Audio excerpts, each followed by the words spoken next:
Het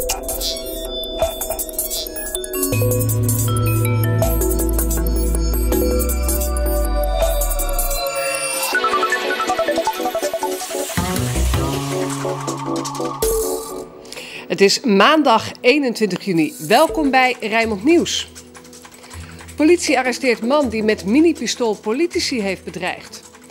Op één na grootste passagiersschip ter wereld bezoekt Rotterdam 2 keer. En Goede Reden is vanaf vandaag het mekka voor carillonspelers. En het weer. Morgen is het lekker zomerweer. Hier is Ed. Het weerbeeld ziet er dinsdag goed uit. Er is flink wat ruimte voor de zon. Het blijft overal droog. En bij weinig wind wordt het ongeveer 21 graden. Politie en justitie zijn begonnen met een huiszoeking in een woning aan de Schilpeoortstraat in Rotterdam-Sjaarloos. Het gaat om het huis van de 37-jarige man die gisterenmiddag politiepersoneel bedreigde met een mini-pistooltje. De man zit vast wegens bedreiging. De man meldde zich gisteren in de loop van de dag op het politiebureau Slingen in Zuidwijk in de deelgemeente Sjaarloos. Gaf aan dat hij wilde praten over het mini-pistool, waar hij al een enige tijd mee bezig is natuurlijk, om dat in de publiciteit te brengen. Werd op een gegeven moment erg vervelend en bedreigde daar uiteindelijk ook de baliemedewerkster en schoot in haar richting. Duidelijk is in ieder geval dat de man boos is nadat hij eerder geprobeerd had het mini-pistooltje onder de aandacht bij justitie te brengen met het verzoek om dit soort wapens onder de wapenwet te laten vallen. Nadat dit niet lukte, ging de man filmpjes maken, waarbij hij onder andere de burgemeester van Rotterdam symbolisch door het hoofd schoot. Via YouTube maakte hij zijn acties wereldkundig. Zo ook de beelden waarin hij dreigbrieven aan alle politieke kopstukken en de hoofdofficier van justitie op de bus doet. Hoppakee, kogelbrief, kogelgaatje. Is Abu Talib een verstandig man? Dan pakt hij zijn biezen en lazert hij weer op naar Amsterdam. Lijkt erop alsof u een beetje te maken heeft met een patiënt, hè, hier. Ja, daar kan ik eerlijk gezegd geen oordeel over vellen natuurlijk. Ik vind het een heel vervelende situatie. En misschien was dit de mans 5 minutes of fame. Nou, helaas kan ik daar nu niet van genieten. Overigens laten enkele buurtbewoners van de man weten dat het eigenlijk om een best aardige buurman gaat. Justitie en politie zijn inmiddels begonnen aan een uitgebreid onderzoek in zijn woning. De man zit vast op verdenking van bedreiging en de rechtercommissaris gaat besluiten wat er verder gaat gebeuren.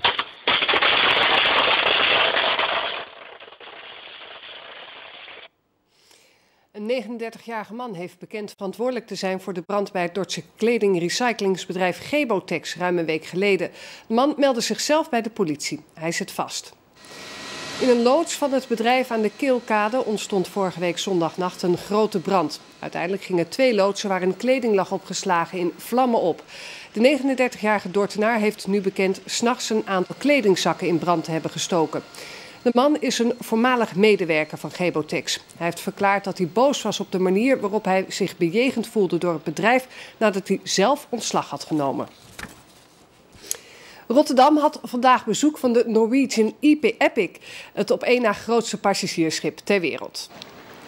En u ziet het schip hier op de Nieuwe Waterweg. Het vaart op dit moment achteruit richting de Waalhaven waar het zal keren, getrokken door een aantal sleepboten. Het schip heeft overigens de hele dag op de Wilhelminakade gelegen, maar is daar rond 4:30 vanavond vertrokken.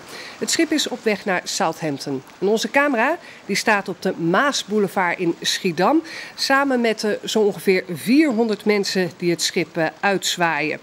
Het schip vaart dus achteruit via de Waalhaven en draait dan. En dan gaat het op eigen kracht weer richting de Noordzee. En als u zelf nog wilt kijken, over ruim een uur wordt het schip verwacht in Hoek van Holland. Alles bij elkaar heeft het schip zo'n 975 miljoen euro gekost. Het is slechts 3 dagen geleden in gebruik genomen. Het is bezig aan zijn maiden trip. Maar er is nu al een technisch mankement. Een van de lagers is kapot en de tocht naar Southampton duurt daardoor langer. Het schip zal ruim 8 uur vertraging oplopen. En zaterdag, zoals gezegd, was de Norwegian Epic ook al even in Rotterdam. In de namiddag vertrokken toen weer voor ook weer een tripje richting Southampton. 2 bezoeken in korte tijd dus. En veel mensen hebben de afgelopen dagen op de kade zich staan vergapen aan het nieuwe cruiseschip. Vandaag werd slechts een beperkt gezelschap erop rondgeleid. En een van de gelukkigen was onze verslaggever Jan Roelof Visser. Hij mocht zich vergapen aan het nieuwste van het nieuwste op cruisegebied. De eerste gasten checken in en zoeken hun hut op. En wij gaan maar eens beginnen met de rondleiding in een restaurant in het hart van het schip. Daarna gaan we langs het sauna-gedeelte. Ook het bovenste dek met de zwembaden mag er zijn. Dit is de meest luxe suite met eigen balkon. Reist u alleen en wilt u een hut op het binnendek, dan komt u hier terecht. Ook de scores op het WK kunt u bijhouden, bijvoorbeeld op dit tv-schermpje. Het is een hele belevenis, dit schip. Het is echt de overtreffende trap als je hier komt. Het is groter, grootst en dan pas heb je dit schip. 20 restaurants bijvoorbeeld, een theater, een casino, een nachtclub. We hebben hier fitnessruimtes, 3 zwembaden, bubbelbaden. Als je hier eventjes loopt, dan ben je helemaal de weg kwijt. En dus moet je continu op de plattegrond kijken hier waar je ergens bent op een van de 14 dekken die ze hier hebben. 4100 passagiers aan boord met bijna 1800 man bemanning. Dus het is een klein Gouda wat binnenkomt varen. Wat laatst ook iemand zei, dat de faciliteiten die het heeft in verhouding tot het aantal mensen die aan boord zijn, is natuurlijk geweldig. Dit schip is van de Norwegian Cruise Line, een maatschappij die het vakantievieren op een cruiseschip compleet wil veranderen. Freestyle cruising heet dat. Bij dit soort reizen is er minder vooraf geregeld. Zo mogen passagiers zelf voor iedere maaltijd kiezen in welk restaurant ze gaan eten. Ook is de reis minder formeel. Gewoon lekker eten in je vrije tijdskleding in plaats van in pak. Gehoopt wordt dat ook zo de jonge mensen eerder kiezen voor een cruise. De gemiddelde leeftijd voor cruisepassagiers is 50-55.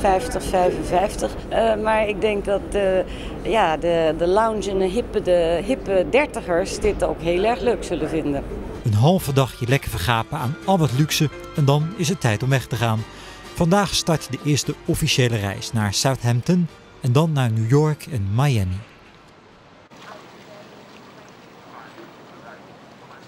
En dat was dus eerder vanmiddag nog aan de Wilhelminapier. U ziet hier nu de Norwegian Epic live aan het draaien in de Waalhaven. Het schip is dus achteruit weggegaan vanaf de Wilhelminapier. Maar het moet natuurlijk draaien. Dat doen ze bij de Waalhaven. Steekt het achteruit de Waalhaven binnen. En dan draait het schip naar voren. En kan het dan ook op eigen kracht richting de Noordzee varen. Nu wordt het schip nog getrokken. Dat ziet u niet, want dat gebeurt aan de achterkant door een aantal sleepboten. Zometeen meer overigens.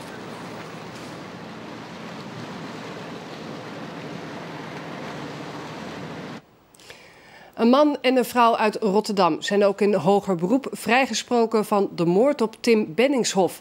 Volgens het Hof in Den Haag staat niet vast dat het slachtoffer een fatale hoeveelheid drugs kreeg toegediend. De 21-jarige Benningshoff overleed in juni 2006. 5 maanden later werd zijn lichaam gevonden in het recreatiegebied de Brielse Maas. Het Hof gaat ervan uit dat de man daar is begraven door de 2 verdachten. Zij krijgen voor het wegwerken van het lijk een celstraf van 14 en 15 maanden. Justitie ging ervan uit dat Benningshoff was overleden door het bewust toedienen van de narcosedrug GHB. Maar volgens het Hof kan de doodsoorzaak niet meer worden vastgesteld. Daarom is ook niet bewezen dat de verdachten schuldig zijn aan de dood van Tim Benningshoff. Nog 1 slachtoffer ligt in kritieke toestand in het ziekenhuis na het zware auto-ongeluk van zaterdagavond op de Noordzeeweg in Rozenburg. Het gaat om een 41-jarige vrouw uit Maassluis. Zaterdagavond raakte de auto waarin zij zat van de weg en vloog het over de kop. In totaal raakten alle 4 inzittenden gewond. Een 12-jarig jongetje was er ook slecht aan toe, maar hij is inmiddels stabiel. Zijn 46-jarige vader en 9-jarig zusje liepen minder zware verwondingen op. De vader, die achter het stuur zat, heeft inmiddels een korte verklaring afgegeven bij de politie over het ongeluk. Maar het is volgens de woordvoerder nog niet duidelijk hoe het ongeluk heeft kunnen gebeuren.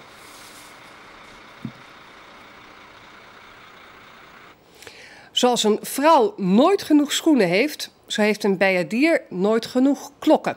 Dus kreeg de klokkenspeler in Goede Reden er vandaag nog eens 2 bij. In totaal kan hij in het carillon nu 52 klokken bespelen. Met dank aan de gemeente en een gulle gever. De klokken staan er klaar voor. De werklui boven in de toren staan klaar. En dan, terwijl de Bijaardier de grote Mariaklok luidt om de nieuwe klokken welkom te heten, wordt het ruim 2000 kilo wegende gevaarte de lucht in gehesen. De Bijaardier kan niet wachten tot hij op zijn uitgebreide carillon kan spelen. Ja, een bijzondere diepe klank. Het is ook helemaal geen harde klank, want omdat het namelijk grote klokken zijn, hebben ze een hele diepe warme klank. En die is een geweldige toevoeging aan het instrument, wat dus veel meer mogelijkheden biedt. Maar hij zal het nu toch echt met 52 klokken moeten doen. Hij is nu echt compleet, want de hele klokkerzolder staat nu vol. Er kan niets meer bij. Onder het toeziend oog van veel mensen uit de buurt gaat het hijsen goed. U bent eventjes komen kijken naar het hijsen van de klok. Ja. En waarom? Ja, omdat ik het spannend vind. Wij wonen iets buiten Goederede, maar wij kijken op de toren uit. Dus we willen niets missen wat er met de toren gebeurt. Aan de buitenkant of aan de binnenkant. We vinden het allemaal even leuk. Goederede behoort met zijn carillon, volgens de Bijaardier, nu bij de top 5 van Nederland. Ik weet dat Dordrecht ook een geweldig instrument heeft. Ik weet ook dat Utrecht een geweldig instrument heeft. En zo zijn er nog een aantal in de landen. Maar bijvoorbeeld Dordrecht inhalen, dat zal niet meer lukken, want daar hebben ze 67 klokken. Mocht u willen horen hoe de 52 klokken van Goederede klinken, 11 september bespeelt Jan Bezuijen het complete carillon voor het eerst. Wat hun mooiste dag had moeten worden, werd een grote teleurstelling. Het bruidspaar Kim Struik en Stefan Boom uit Alblasserdam dacht afgelopen vrijdag met alle pracht en praal te kunnen trouwen. Maar de gemeente zag dat niet zitten. Het stel was namelijk al met elkaar verbonden via een geregistreerd partnerschap. Voor Alblasserdam reden om de trouwzaal gesloten te houden en de familie en genodigden op de stoep te laten wachten. Hè? Hoe kan dat nou? Geen ceremonie? Daar sta je dan in je witte bruidsjurk op het gemeentehuis van Alblasserdam. Wat zullen we nou krijgen? Het bruidspaar Kim en Stefan mocht alleen even een handtekening zetten om een geregistreerd partnerschap om te zetten in een huwelijk. Nee, dat kan niet. Dat kan niet. Alles is al geregeld. De deur van de trouwzaal in Alblasserdam bleef gesloten. Ook voor alle feestelijk uitgedorste familie en genodigden. Ja, inderdaad. We waren helemaal echt, zoals een echte bruiloft eruit hoort te zien. Maar onze fotograaf mocht nog met veel moeite mee naar binnen. Maar daar stopte het wel. Wij mochten alleen bij burgerzaken onze handtekening zetten achter de glazen deuren. Eigenlijk wilde het stel trouwen in Rotterdam. Ja, dan zou er een ambtenaar van de burgerlijke stand komen naar het herenhuis in Rotterdam. En die zouden daar dan een echte officiële trouwceremonie geven. Maar dat kon dus niet. Het geregistreerd partnerschap kan alleen worden omgezet bij de gemeente waar het is afgesloten. In dit geval Alblasserdam. En die gemeente had niet op de wens van een ceremonie gerekend. De afspraak die gemaakt was, die bij ons bekend was, was dat het een bruidspaar was wat aan de balie zou komen en daarvoor de aktes zou ondertekenen. Nou, dat is het enige wat eigenlijk zou hoeven te gebeuren. Maar mocht er toch een soort vorm van ceremonie gewenst zijn, dan kan dat absoluut. Inmiddels is Kim Struik mevrouw Boom en draagt ze een trouwring. Maar ze had haar mooiste dag echt anders voorgesteld. Op zich, als het zo werkt van het geregistreerd partnerschap, dat kan. Maar mensen moeten wel voorgelicht worden. En niet dat je er dan pas achter komt als je gaat trouwen. Het kan absoluut ook anders. En dat is erg jammer dat dat voor dit bruidspaar op deze manier zo is gelopen.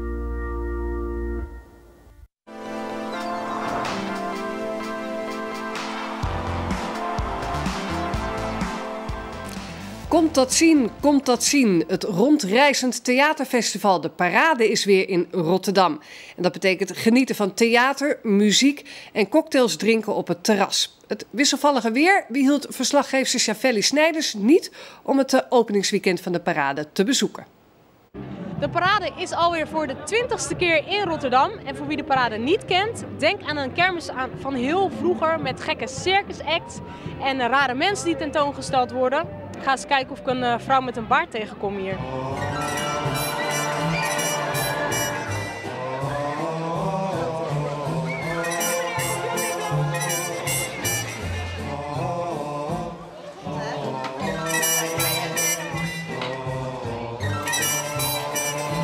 Voor degenen die de Parade nog niet kennen, kun je vertellen waar het over gaat en wat het precies is? Het is een rondreizend theaterfestival. De voorstellingen worden in tenten gespeeld. En de voorstellingen die hier spelen worden speciaal voor de Parade gemaakt.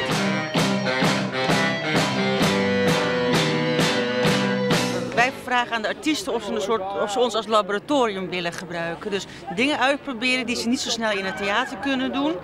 En daardoor krijgt het publiek dus dingen te zien die ze daarna ook niet meer in het theater ook zullen zien. Lieve parochie, u allen heeft een verlosser in uzelf. We hoeven die verlosser in onszelf alleen nog maar te doen ontwaken.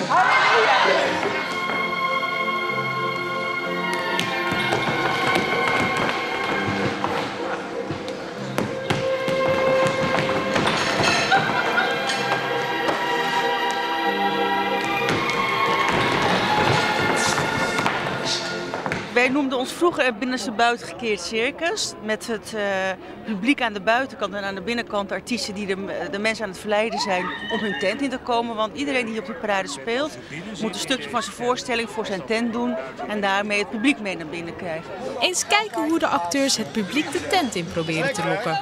Ja, even de cameraman. Oh, alles wordt al scherp meteen. Dat is die dan, de musical over het leven van Theo Nijland. Huh? Kwart over 7 kwam heel persoonlijk naar dit plezier in de brandtoren de kracht van verlossing. En Maria die staat hier naast me met kaarten. Je hebt wel een hele zware last die je met je mee moet dragen om parade te maken. Ja, ik heb een prachtig kruis op mijn schouder hangen. Ja. Ga je er niet onder gebukt? Nee, niet echt. Nee. Een lekker kruis is altijd mooi meegenomen, toch? Dat is wel de bedoeling, dat je gewoon ergens naar binnen gaat en na een half uur denkt van goh, normaal gesproken zou ik hier nooit naartoe gegaan zijn. Maar omdat het 1,5 uur is en omdat je goed verleid bent om die tent in te gaan, ga je toch anders de deur uit dan je binnengekomen bent. Ja. Naast theatervoorstellingen zijn er ook nog een hoop andere spannende dingen om te zien en te doen.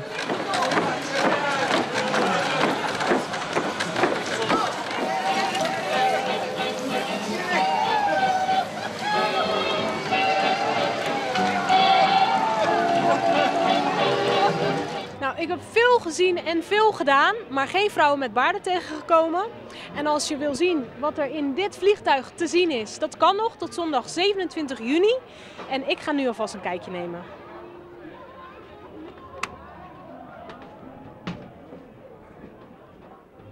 De parade staat dus nog in Rotterdam tot 27 juni. En of het de komende dagen nog lekker paradeweer wordt, hoort u zometeen van Ed Alders. Want aan het eind van onze uitzending gaan we nog even kijken naar de Norwegian Epic, waar die op dit moment is, of die al gedraaid is. Dit is de Norwegian Epic in de Waalhaven. Hij is nu aan het keren, het schip, of zij moet ik eigenlijk zeggen bij een schip. Het is al gekeerd vanuit de Waalhaven. Vaart het nu op eigen kracht over de Nieuwe Waterweg richting Hoek van Holland en uiteindelijk de Noordzee. Als u nog wilt kijken, een klein uurtje doet het schip erover om bij Hoek van Holland te komen. Het is op weg naar Southampton.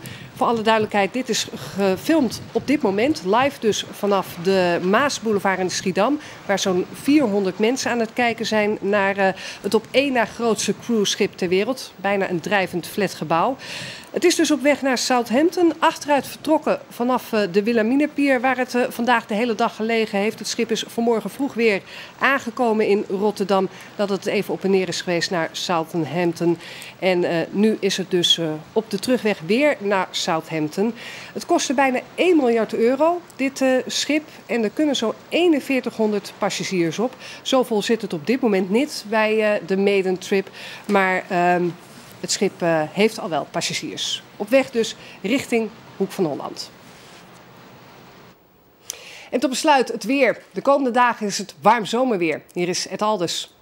We kunnen terugkijken op een koud weekend voor de tijd van het jaar. Met vooral zondag toch een grijze massa. En ook nog af en toe wat van die druilerige regen. Ja, zo startte ook de eerste dag van deze werkweek. Het stoomschip Rotterdam hier zo aan de voorkant. Maar hierachter zijn grote broer.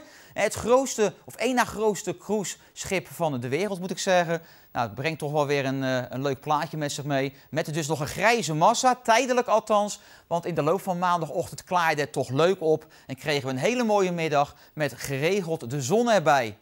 Temperaturen kwamen uit op een graad of 17 bij een matige wind uit het noorden. Nou, vanavond en vannacht tamelijk heldere condities. Temperaturen zakken landinwaarts naar een 6 of 7 graden. Het kustgebied een graad of 10, 11 en er staat weinig wind. Ja, dan morgen overdag, de dinsdag, ziet er hartstikke goed uit. Wordt een mooie zomerdag. Flink wat ruimte voor de zon. Temperaturen lopen op naar een graad of 21. Het kustgebied net een paar graden lager. En daarbij staat niet al te veel wind uit het noorden. En vooral de combinatie van temperaturen van 21 graden, weinig wind en zon, die zal het bijzonder aangenaam maken. Ja, en dan na morgen ziet het er gewoon goed uit. Mooi zomerweer. In de ochtend de meeste zon, 's middags ook stapelwolken. Temperaturen zo'n 22, 23 graden op donderdag. Allebei de dagen droog. Vrijdag tijdelijk even wat meer bewolking. Maar ook dan nog lekker hoor, een graadje of 21. Kortom, de zomer die lijkt nu toch echt begonnen. En dit was Rijnmond Nieuws van maandag 21 juni. Meer nieuws op Rijnmond.nl. En bij TV Rijnmond zometeen deel 2 van onze serie over de Nieuwe Kuip. Blijf kijken dus. Wens nog een fijne dag en graag tot morgen.